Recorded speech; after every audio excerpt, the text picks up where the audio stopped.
on TikTok. It was talking about how to get the attention of kids by playing like Ms.Rachel, and immediately kids will look towards that direction or they'll stop crying. And I was just thinking that this is how much this woman, Ms.Rachel, has actually, taken over the kids. Hi, welcome to this channel. My name is Tico, and on this channel I talk about mom life, I talk about hair growth, I talk about my kids' hair, I talk about different kinds of things.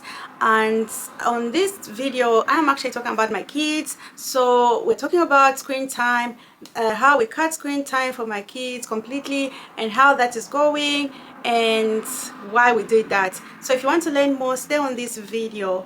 Thank you so much for watching.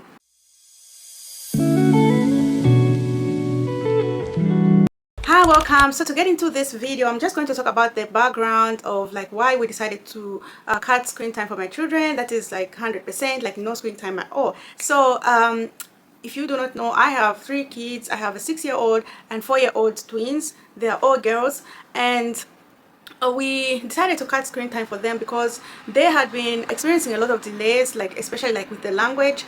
We are living in Finland, and of course in Finland we have a Finnish as an official language, and at home we're speaking English, and we're mixing it usually with the Bemba, usually actually just Bemba. Me and my husband usually speak Bemba and English, and the kids are hearing English and Bemba and also Finnish. So we noticed that the kids, all of them, were kind of experiencing speech delay because even though they could speak in English, but the Finnish was kind of, they didn't really, they were not speaking in Finnish, and this was a problem because they're in a Finnish daycare, and so they need to actually speak Finnish. So and also even with the English, the speech was not all that good. That's like considering their ages. So we were thinking that, okay, we have to reduce the screen time because the doctor, actually the children's doctor, where under 5 children's doctor, advised that it would be good to reduce that because it helps the kids to be more present and interact more with their surroundings, so that they can develop like the language skills and like name the things that are around them. That is how they develop.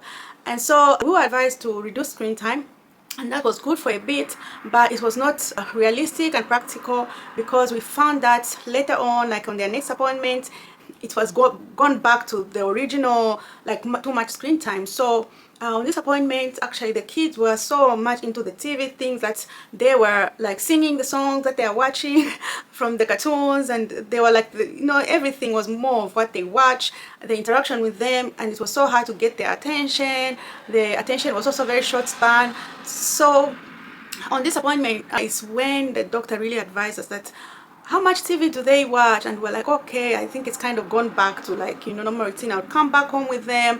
The first thing that I did was switch on the TV, and the kids would be watching TV uncontrollably. Like it was even difficult to measure how much TV they watch, but that was what was happening. I'd be cleaning, I'd be cooking, and then just like let them watch TV. So that was not good for them because then they abandoned everything. Like they would not play with their toys, they would not read the books, which were like so many books around them. So that actually affected them. And so on this appointment, the doctor advised that, why don't you cut screen time 100%? And to be honest with you, I was kind of scared at first because I was like, okay, if I cut screen time 100%, what will these kids do? What will I do with them? Like, of course, I know that for parents, it's different. You have different ideas and different things that you could do with your kids. For me, it was kind of like, it's not just about the ideas, but also like the dad is very good with them, like taking them outside, taking them like for walks. And because of my problem with my leg, I could not do that a lot. So most of the activities that we could do with the kids was inside the house, and I found it just so easy. Let me not give excuses, just easier to just switch on the TV, and so I could do other stuff around the house. So it's not easy being like a working mom, full-time working mom, and then like having all these chores at home, like waiting for you. So that was actually the easy way out. And so when the doctor said this, I was kind of scared at first. I was like, okay, how are we going to do it? Because these kids are like, I don't know, I thought that they would be really dramatic about it. But so from that appointment, we decided no screen time, no TV. The kids do not usually actually use my phone or the tablet, but it's mostly the TV. So it was like, okay, we're cutting off the TV, no more TV in this house, no more cartoons for these kids. And that's what we did. So the first month went really well. The kids, for the few days following up after we made this decision, the kids were not even like really like needing the TV. They don't need it. They didn't need it. So they actually just resorted to playing with toys.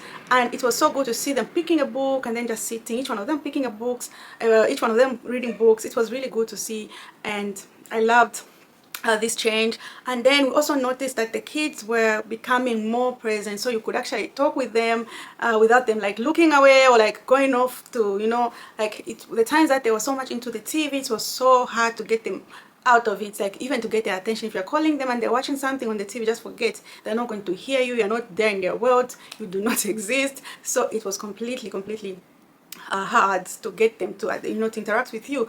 But after this, we noticed that the kids were coming back to themselves, to us. They would come to us, look at you and talk to you, and it was really nice and to see this. And then also they started to improve in the daycare. We started hearing really good things about them learning. And also it was not just like hearing from the daycare, but it was also like we could see them as practicing the things that they've learned from the daycare. So this was really good to see, and I was so happy. And then from this I was like, we are not going to have that TV on again. For these guys, I think it's better because now they are more interested with the environments around them. And so that's how it's been going. We're happy with what's happening. If your kids are going through similar kind of situation, I would advise you to think about, you know, cutting off screen time or reducing it, because, you know, like I remember at some point I was just thinking, okay, what kind of cartoons should I look for that would help the kids like develop more in terms of like speech and all these things. But that is not how the kids develop. The kids actually develop by, you know, the world around them interacting with them, and that is how they develop. And that is a very important aspect that we sometimes overlook because we're living in a busy world. Even sometimes as parents, we're busy with our phones and we're just in this world that is not the world around us. So it has been a really great journey, and I thank God for this doctor, because she was kind of like, no, they don't need the TV, they do not need it. And I know that they're really good TV programs for kids like Ms.Rachel and all these other programs, but what is important for the kids is for them to interact with you as a parent and with you as an adult, so that they are learning from you all the time. And I remember I seen one time a video on TikTok. It was talking about how to get the attention of kids by playing like Ms. Rachel, and immediately kids will look towards that direction or they'll stop crying. And I was just thinking that this is how much this woman, Ms. Rachel, has actually, you know, taken over the kids.